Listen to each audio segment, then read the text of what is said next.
ময়দার কোটিংয়ের মধ্যে দিয়ে তারপর একটা পাত্রে জল নিয়ে সেটার মধ্যে ডুবিয়ে আবার ময়দার কোটিংয়ের মধ্যে কোট করে নিচ্ছি। তারপর এরকম করে আমি সবগুলো আলাদা করে কোট করে রেখে দিই। এখন ফ্রাই করার পালা। কড়াইতে তেল ভালো করে গরম হলে সেটার মধ্যে ফ্রাই হওয়ার জন্য আমরা চিকেনগুলো দিয়ে দেব। তারপর ধিমি আঁচে আস্তে আস্তে এগুলোকে ফ্রাই করতে থাকবো।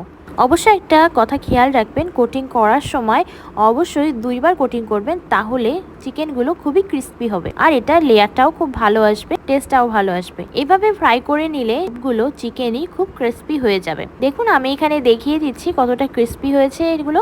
এভাবে ধিমে আছে আস্তে আস্তে ফ্রাই করে নেবেন। কড়াইতে অনেক হিট দিয়ে দিলে দেখা যায় মাংসগুলো পুড়ে যেতে পারে, ভেতরে কাঁচা থেকে যায়। এজন্য অল্প আছে আস্তে আস্তে করে ভাজতে হবে। এভাবে ভাজি করে নিলেই রেডি আমাদের crispy KFC style chicken fry. কয়েকটা ফ্রাইতে আমি একটু ঝাল বেশি দিয়েছিলাম, শুকনো মরিচের